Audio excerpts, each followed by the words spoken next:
Live shot at Capitol Hill at 6:33 in the morning. Several 2020 Democrats are calling for Supreme Court Justice Brett Kavanaugh to be impeached after another misconduct allegation was published on Saturday in the New York Times.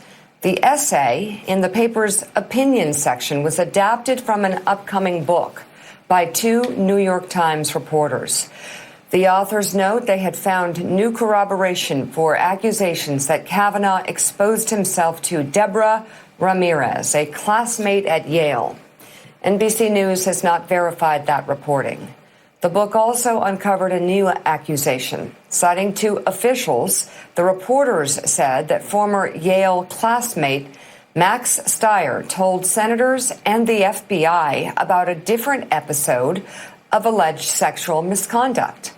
Two people with firsthand knowledge confirmed to NBC News that the FBI was notified of Stier's claim. The FBI was made aware of the allegation during the first few days of the supplemental investigation the Bureau was asked to conduct by the Senate Judiciary Committee in the midst of his contentious confirmation hearing, according to two people familiar with the allegations. Stier declined a request for comment from NBC News.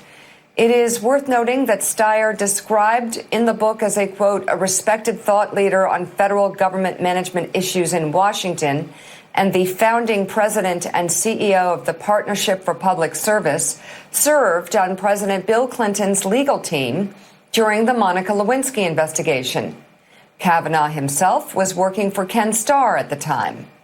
More than a day after the article was published, the Times updated the article to include a key element of the book's account that, quote, the female student declined to be interviewed, and friends say she does not recall the episode. Reached through the Supreme Court, Kavanaugh declined to comment to NBC News. Kavanaugh delivered a forceful denial of misconduct during his confirmation hearing last year. So first of all, Jonathan Lemire, let's talk about this article in the New York Times. Everybody makes mistakes. We make mistakes every day. I'm talking about Mika and me. You, of course, are beyond reproach. No. But everybody makes mistakes. But, you know, we were on the phone yesterday and asking each other, wait a second. There's a woman who Stier claims was abused by Kavanaugh. Has she denied this? Has she claimed this happened? Why is there this glaring omission in the New York Times story? There were Molly Hemingway and others on Twitter were saying that, in fact, she had no recollection of this happening, and her friends were saying the same thing. Mm-hmm. And I could not believe the New York Times would write this piece without that information contained in it. Are you surprised?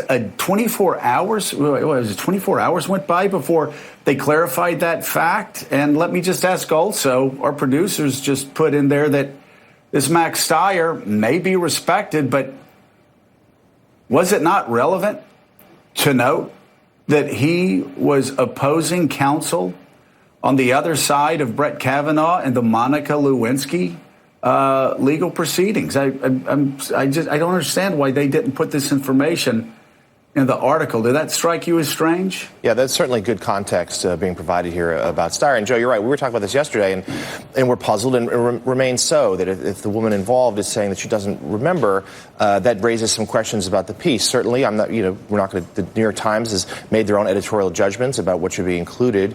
But just taking a step back beyond this one article, it also just want to underscores what a flashpoint the Kavanaugh hearings were and remain and will be going forward. It's sort of a real defining issue for not just 2018, as it turned out, really juicing Republican enthusiasm there at the end, although it didn't, of course, help them retain the House. It may have in some Senate seats for sure.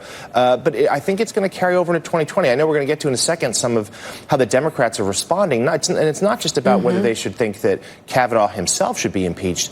It's what could be next if we were to face another confirmation confirmation hearing. If another Supreme Court justice seat were to open up in the year ahead, which of course not only would invoke the Merrick Garland implications, thanks to Senate Majority Leader McConnell, but also just this real cultural fight the Democrats and Republicans are going to have about the Supreme Court seat, and how, frankly, up until this moment, how little discussion there has been from the Supreme Court about the Supreme Court from these 2020 candidates. It has not been a subject of debate, of questions on debates. It is not a regular piece of the campaign trail, but this is arguably one of the most important things on the line for this election, and I'm surprised that there hasn't been more debate and wondering if that's going to change.